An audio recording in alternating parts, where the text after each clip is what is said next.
નમસ્તે વિદ્યાર્થી મિત્રો, ચેપ્ટર નંબર 10 પ્રકાશનું પરાવર્તન અને વક્રીભવન આપણે ભણી રહ્યા છીએ. આજે આપણે કાચના લંઘન વડે પ્રકાશનું વક્રીભવન કઈ રીતના જોવા મળે છે એના વિશેનો એક પ્રવૃત્તિ દ્વારા સમજીએ. ચલો, આ કાચના લંઘન વડે પ્રકાશનું વક્રીભવન જોવા માટે તમારી સમક્ષ આટલી વસ્તુ હાજર છે. આ પ્રયોગ માટે આ પિન, ફૂટપટ્ટી, પેન્સિલ, કોણમાપક અને કાચના લંઘનનો ઉપયોગ કરવામાં આવે છે. ચલો હવે આ પ્રવૃત્તિની શરૂઆત કરી. સૌથી પહેલાં તમારે એક સફેદ ડ્રોઈંગ શીટ લેવાની છે. એની ચારેય ફરતે આ પિન વડે એને જોડી દેવાનું છે. ત્યારબાદ આ સફેદ ડ્રોઈંગ શીટ છે એ ડ્રોઈંગ શીટના મધ્યમાં આ વચ્ચોવચ્ચ આ રીતના એક કાચનો લંઘન રાખવાનો છે. એ કાચનો લંઘન મધ્યમાં રાખેલો છે. હવે કાચનો લંઘન મધ્યમાં રાખી એ કાચના લંઘનની એ સીમા એ જોડી દેવાની છે. એટલે આ રીતના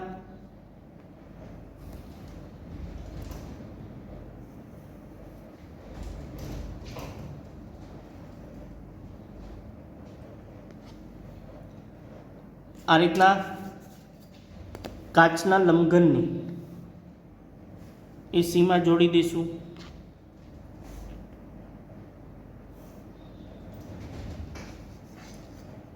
ત્યારબાદ આ કાચના લંઘનને સીમા જોડેલા ભાગને નામ આપી દઈશું A, B, C અને D. કોઈ પણ નામ તમે આપી શકો છો. હવે આ કાચના લંઘનની AB સપાટી થઈ, આ કાચના લંઘનની DC અથવા CD સપાટી થઈ. હવે આ કાચના લંઘનની AB સપાટી સાથે કોઈ પ્રકાશનું કિરણ દાખલ થતું હોય અથવા કોઈ વસ્તુ છે એમાંથી નીકળતું પ્રકાશનું કિરણ એ હવાના માધ્યમમાંથી આ કાચ રાખેલો છે એની અંદર દાખલ થતું હોય એવું કોઈ અંશે એક ખૂણો બનાવવાનો છે અહીંયાથી કિરણ. તો તમારે શું કરવાનું? AB સપાટી છે, AB સપાટીના ઉપરના ભાગે કોઈ સ્થાને આ રીતના કોણમાપક રાખવાનું. એ કોણમાપક રાખી એ વચ્ચોવચ્ચ સેન્ટરમાં અથવા કોઈ પણ જગ્યાએ રાખી શકો. આ સ્થાને એક ટીક માર્ક કરી અને 90°ના એંગલ બને એ એક ટીક માર્ક કરવાનું. પછી અહીંથી જેટલો ખૂણો 90 થી 80, 70, 60 જેમ વધતા જાય, 80 એટલે કેટલો થશે? 20. અહીંથી ખૂણો આગળ આગળ વધતા જાય એમ તમારે અહીં 60નો એંગલ છે ત્યાં સુધી ટીક માર્ક કરી દેવાનું. હવે શું કરવાનું? તમારે એ જગ્યાએ જે જગ્યાએ પોઈન્ટ કરો છે એ ભાગ અને આ ભાગ આ બંનેને એ સ્કેલ વડે એ જોડી દેવાનું છે. આ બંનેને સ્કેલ વડે જોડી દીધા. વચ્ચે એક મધ્યમાં આ રીતના પોઈન્ટ કરવાનો છે અને આ એક પોઈન્ટ, આ બે પોઈન્ટ દર્શાવેલા છે. પછી જ્યાં સેન્ટર આપણે કર્યું હતું 90 ત્યાં આ રીતના એક ત્રુટક રેખા વડે દર્શાવી દેવાનું જે લંબ સ્વરૂપે કહેવામાં આવે છે. એટલે આપણે શું કર્યું? આ AB સપાટી છે તો AB સપાટી વડે કોણ માપકો વડે કોઈ ખૂણો તમે દર્શાવો. જરૂરી નથી 80 અગર 70 એટલે કે 10 છે, 20 છે, 30 છે. આપણે આ 30 અંશનો એંગલ લીધે દર્શાવેલો છે. હવે શું કરવાનું? તમારી પાસે પિન છે તો એ પિન વડે આ જે બે પોઈન્ટ દર્શાવ્યા હતા એ પોઈન્ટ એ બે પિન દાખલ કરવાની.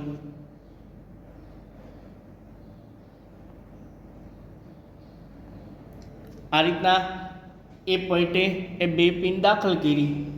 ત્યારબાદ ફરીથી એ કાચનો લંઘન ઉપરના ભાગે જે આપણે સીમા દર્શાવી હતી એ જગ્યાએ રાખી દેવાનો. હવે કાચના લંઘનની આ બાજુની તરફ જોશો ને તો આ વસ્તુ થઈ છે, આ હવા થઈ, આ કાચ થયો, આ હવા થઈ.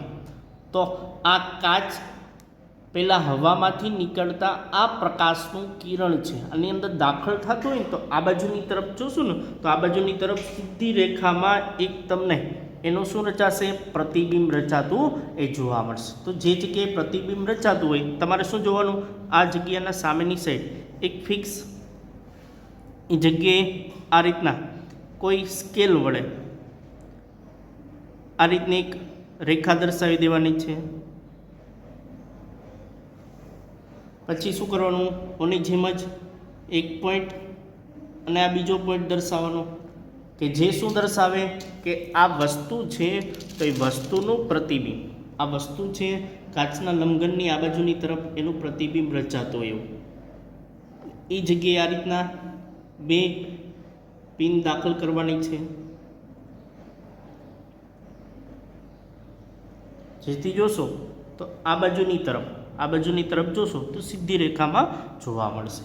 ચલો આમ આપણે આ કાચનો લંબઘન છે એમાં વસ્તુમાંથી નીકળતા કિરણ, આપાત કિરણ આની અંદર જઈને વક્રીભવન પામીને પાછું આ કિરણ એ પાછું નિર્ગમન થાય છે. હવે કાચના લંબઘનને હટાવી લેશું.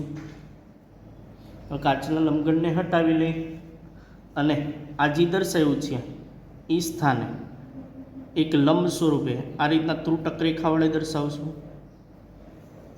હવે ચારેય પિનને કાઢી લઈશું. આ સૌથી પહેલાં આ બે પિન કાઢી લઈ તો બે પિન જ્યાં પોઈન્ટ દર્શાવેલા હતા ત્યાં નામ આપી દઈ, ઈ અને એફ કોઈ પણ નામ આપી શકો છો તમે. પછી એ જ રીતના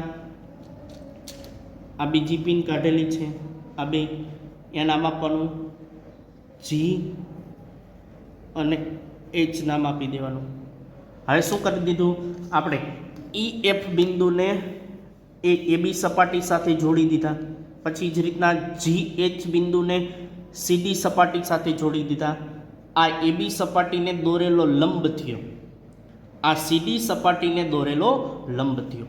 આ એબી સપાટીનું જે કિરણ આ એબી સપાટીનું આ ઈ એફ કિરણ જે બિંદુએ અહીં ભેગું થાય એને ઓ નામ આપો. પછી જ રીતના આ જીએચ છે એ કિરણ સીડી સપાટી ઉપર જે જગ્યાએ ભેગું થાય એને ઓ ડેશ નામ આપો.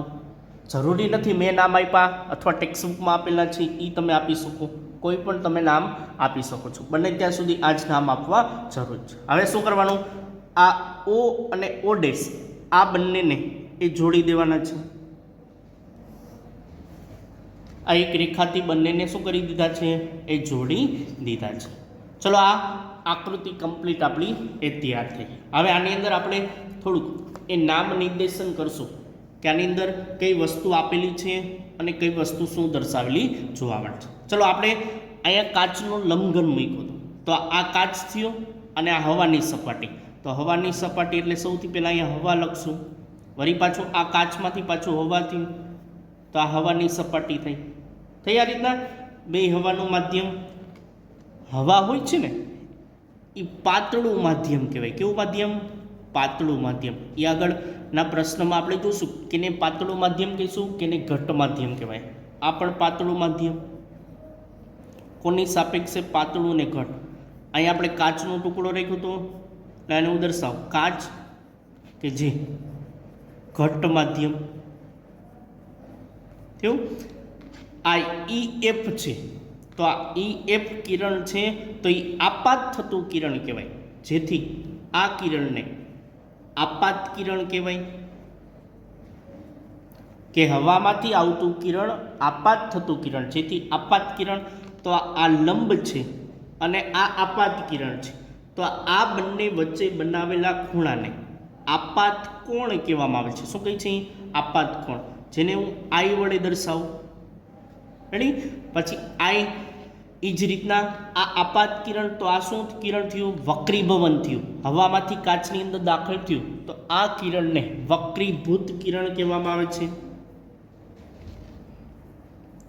વક્રીભૂત કિરણ, કેમ કે વક્રીભવન થયેલ પામેલું, જેથી આ વક્રીભૂત કિરણ અને આ લંબ વચ્ચે બનતા ખૂણાને વક્રીભવન કોણ કહેવામાં આવે છે, જેને આર વડે દર્શાવવામાં આવે છે. જો અહીં થીટા આઈ અને થીટા આર પણ દર્શાવી શકો છો. ચલો આ વાત થઈ કે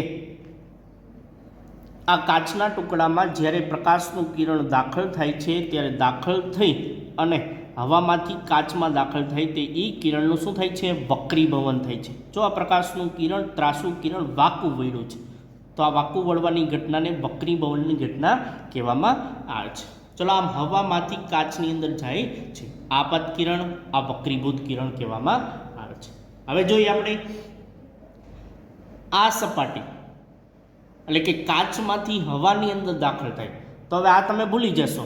તો કાચમાંથી હવામાં જાય તો કાચમાં આ આપાત કિરણ થયું, આ વક્રીભવન થયું, એટલે કે કાચમાંથી હવામાં જાય છે ત્યારે. તો આ ઓ ડેશ એ આપાત કિરણ, પછી GH એ કેવું કિરણ થયું? વક્રીભૂત કિરણ થશે. તો આમ કહી શકીએ છીએ આ ખૂણો જેને આઈ વડે, જો આ બે અલગ પાડવા માટે આ આપાત કોણ અને આ શું થયું? વક્રીભૂત કોણ. આ બેને અલગ દર્શાવવા માટે અહીંયા I1 અને R1 કહેવાય. એ જ રીતના અને I2 અલગ થાય એટલા માટે R2 વડે દર્શાવવામાં આવે છે. ચલો આ ત્રણેયની વાત કરીએ તો હવામાંથી કાચમાં, કાચમાંથી હવામાં પ્રવેશે છે જ્યારે પ્રકાશનું કે તો આ આપાત કિરણ થયું, આ વક્રીભૂત કિરણ થયું, અને આ છેલ્લે જે કિરણ થયું એને નિર્ગમન કિરણ કહેવામાં આવે છે. કેવું કિરણ કહેવાય? નિર્ગમન કિરણ કહેવામાં આવે છે. જ્યારે આ કાચનું લંબઘન છે એમાંથી નીકળતું પ્રકાશનું કિરણ એટલે કે આપાત કિરણ એ હવામાંથી કાચમાં પ્રવેશે છે ત્યારે વક્રીભવન, એ કાચમાંથી પાછું હવામાં પ્રવેશે છે ત્યારે પાછું વક્રીભવન થશે. તો આ કિરણને નિર્ગમન કિરણ કહેવામાં આવે છે.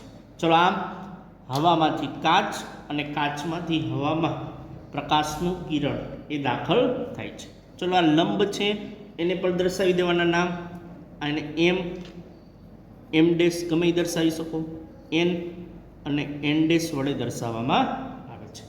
હવે ખાસ આ કાચનો લંબઘન છે ત્યારે પ્રકાશનું વક્રીભવન થાય છે, અથવા બે વસ્તુ રાખી હોય એનું પ્રતિબિંબ સામે મળે. તો હવે કાચનો લંબઘન જ લઈ લો તો એક પ્રકાશનું કિરણ, આ જે આપાત કિરણ છે એ સીધે સીધું શું થાય? એક સીધે સીધું આ જ રીતના માર્ગ ઉપર વહન થાય, જેથી આ રીતના એક ત્રુટક રેખા વડે દર્શાવો થશે. આ રીતના એક ત્રુટક રેખા વડે સીધે સીધું કિરણ વહી જાય છે. હવે જો આ નિર્ગમન કિરણ અને કાચનો લંબઘન ન રાખેલો હતો ત્યારે નીકળતું એક કિરણ સીધે એ બે કિરણ જો જોઈએ સમાંતર છે તો આ બે સમાંતર કિરણને જોડતી એક રેખા, ખાસ ધ્યાન રાખજો આ પ્રશ્ન માટે અગત્યનો, કાચનો લંબઘન નહોતો રાખો ત્યારે વસ્તુનું પ્રતિબિંબ એટલે કે વસ્તુમાંથી નીકળતું પ્રકાશનું કિરણ વક્રીભવન થતું નહોતું, એટલે સીધે સીધું કિરણ.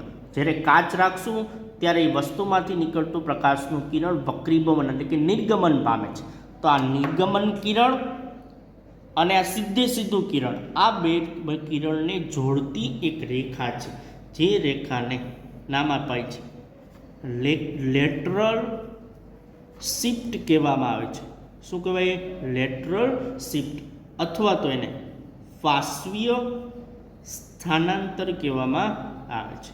જો બે શબ્દ આગળ આપણે ભણશું, અત્યારે ખાલી આટલી વસ્તુ જાણીએ કે નિર્ગમન કિરણ અને એક સીધું કિરણ આ બંનેને જોડતી રેખા, જો આટલો ભાગ છે એને શું કહેવાય? લેટરલ શિફ્ટ થયું એમ કહી શકીએ છીએ, એટલે કે પાર્શ્વીય સ્થાનાંતર કહેવામાં આવે છે. ચલો આ વાત થઈ કાચના લંબઘન વડે પ્રકાશનું વક્રીભવન. તમને પરીક્ષાની અંદર 3 માર્કમાં પૂછે તો તમારે શું કાચના લંબઘન વડે પ્રકાશનું વક્રીભવન સમજાવો, આકૃતિ દોરી. તો આકૃતિ આ રીતના પરફેક્ટ દોરવાની છે.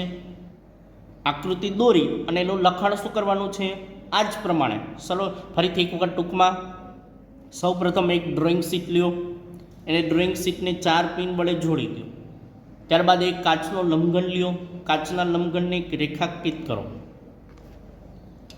જેને નામ આપો A, B, C અને D નામ આપો. હવે કાચના લંબઘનના ઉપરની તરફ E અને F પિન વડે જોડો. F કિરણને જ ABની સપાટી સાથે જોડો. એ જ રીતના F વસ્તુ છે એનું પ્રતિબિંબ સીધી સપાટી ઉપર G અને H મળે છે, GH ને એક રેખા વડે જોડો. EF ને AB સપાટી ઉપર જોડેલા એને O નામ આપો, GH ને O ડેશ નામ આપો. O બિંદુ પર એટલે AB સપાટીને M ડેશ લંબ દોરો.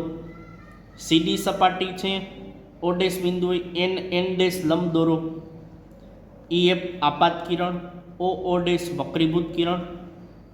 GH નિર્ગમન કિરણ થશે અને આ એક લેટરલ શિફ્ટ દર્શાવેલી છે.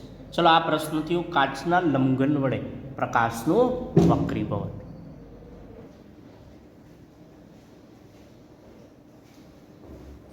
હવે આપણે પ્રકાશના વક્રીભવનના નિયમો જોશું. અગાઉ યાદ કરો પ્રકાશના પરાવર્તનના નિયમો આપણે જોયા હતા કે પ્રકાશના પરાવર્તનના એ બે નિયમો જોવા મળતા હતા. એ જ પ્રમાણે પ્રકાશના વક્રીભવનના નિયમો છે. ચલો આપણે સૌથી પહેલા પ્રકાશના વક્રીભવનની અંદર જુદી જુદી વસ્તુ આપણે જોઈએ. અહીં આકૃતિ દર્શાવું છું. આકૃતિની અંદર તમે કોઈ પણ ઉપયોગ કરી શકો છો. કાચનો લંબઘન છે તો અહીં કાચનો લંબઘન ચલો ઉપયોગ કરીએ.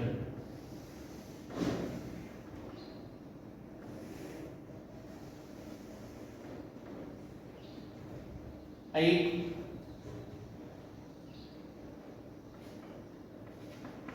કાચ છે એટલે કે કાચનો લંબઘન આ હવા એટલે કે હવાનું માધ્યમ થયું. સૌથી પહેલા આપણે માધ્યમ 1 આ માધ્યમ 2. જ્યારે કોઈ પ્રકાશનું ત્રાસુ કિરણ તો આ રીતના પ્રકાશનું ત્રાસુ કિરણ આપાત કરો. હમણાં જ આપણે પ્રવૃત્તિ જોઈ કાચના લંબઘન એ જ રીતના પ્રકાશનું એક ત્રાસુ કિરણ આપાત કરવામાં આવશે. જ્યારે પ્રકાશનું ત્રાસુ કિરણ આપાત કરીને તો આ કિરણને આપાત કિરણ કહેવામાં આવે છે. હવે આપાત કિરણ આ એક સપાટી છે તો સપાટી છે એની સાથે 2 અંશનો ખૂણો બનતો હોય અને એને લંબ કહેવામાં આવે છે.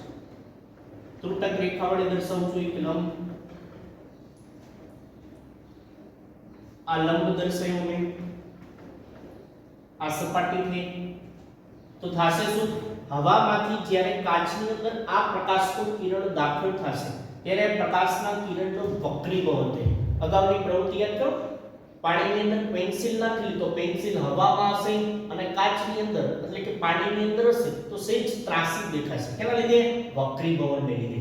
તો જ્યારે પણ હવામાંથી કાચમાં પાણીમાં માધ્યમ બદલશે, પાણી હોય કાચ હોય કોઈ પણ, તો એ માધ્યમ બદલે ત્યારે એનું વક્રીભવન થાય છે. તો શું થશે? આ હવા એક પ્રકારનું પાતળું માધ્યમ છે. કેવું માધ્યમ? પાતળું માધ્યમ. અને જ્યારે કાચ છે એ ઘટ્ટ માધ્યમ છે. ચલો હમણાં આના પછીના લેક્ચરમાં આપણે જોશું પાતળું માધ્યમ અને ઘટ્ટ માધ્યમ શેના આધારે કહી શકીએ. અત્યારે ખાલી આટલી વસ્તુ યાદ રાખજો. હવા એક પાતળું માધ્યમ છે અને કાચ એક ઘટ્ટ માધ્યમ છે. તો જ્યારે પણ પાતળા માધ્યમમાંથી ઘટ્ટ માધ્યમમાં પ્રકાશનું કિરણ દાખલ થશે ત્યારે એનું વક્રીભવન થાય છે. વક્રીભવન એટલે પાતળા માધ્યમમાંથી ઘટ્ટ માધ્યમ આવે ત્યારે પ્રકાશનું કિરણ સહેજ ત્રાસુ લંબની તરફ આવે છે.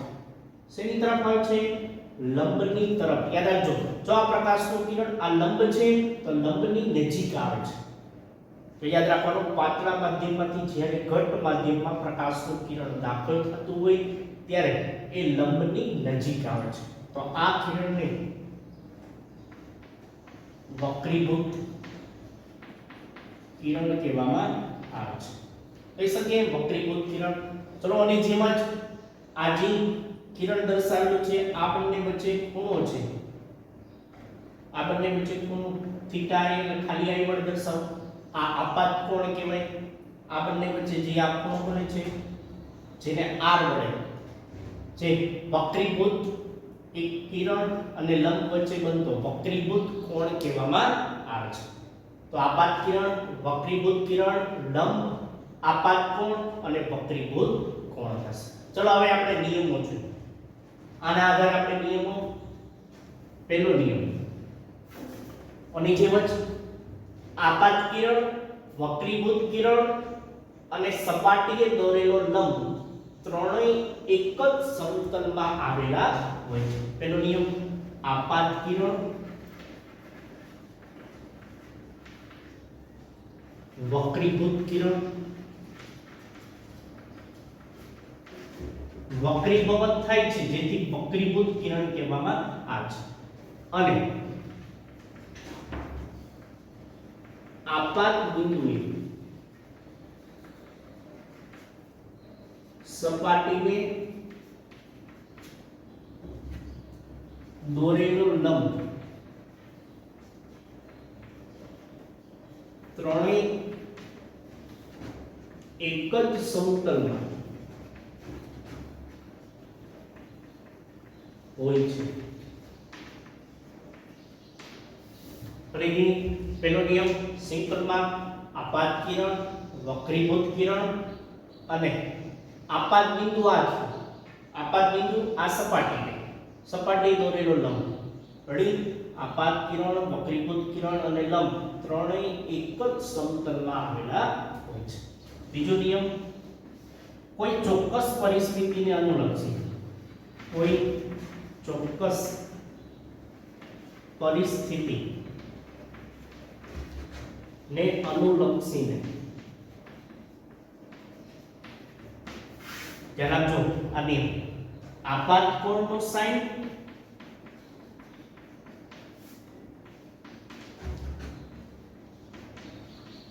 અને વક્રીભૂત કોણનો સાઇન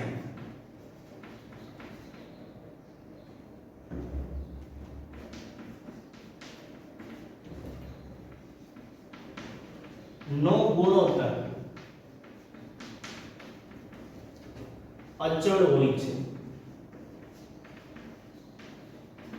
ચલો પહેલા વાક્ય સમજી. કોઈ ચોક્કસ પરિસ્થિતિ એટલે પ્રકાશનું કિરણ આ જ રીતના દાખલ થતું હોય, માધ્યમ આ જ રીતના હોય, ત્યારે આ આપાત કોણ અને આ વક્રીભૂત કોણ, રેડી? આપાત કોણ અને વક્રીભૂત કોણ અથવા વક્રીભવન કોણ ગમે શબ્દ વાપરીશું.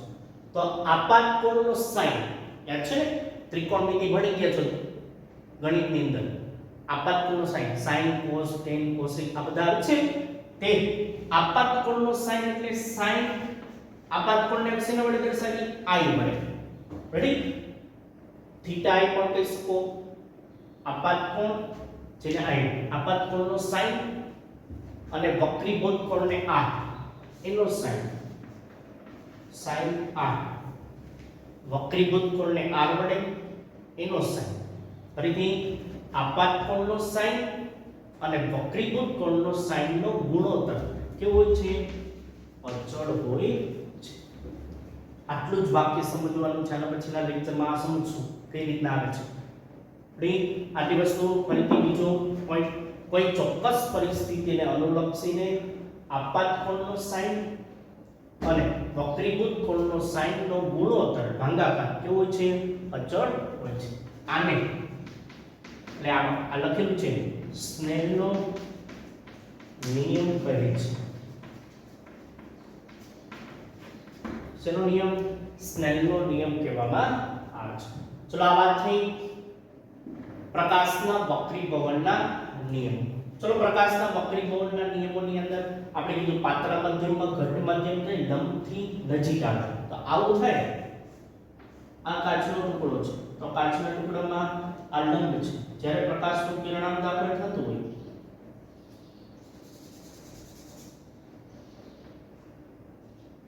પ્રકાશનું કિરણ ત્રાસુ દાખલ થાય તો શું થશે? લંબની નજીક નહીં, ઘટમાંથી પાત્રમાં જાય તો લંબથી શું થાય? દૂર જતું જશે. ચલો આ થઈ પ્રકાશના વક્રીભવનના નિયમો આપણે જોયા અને કાચના લંબઘન વડે પ્રકાશનું વક્રીભવન આપણે જોયું. ધન્યવાદ.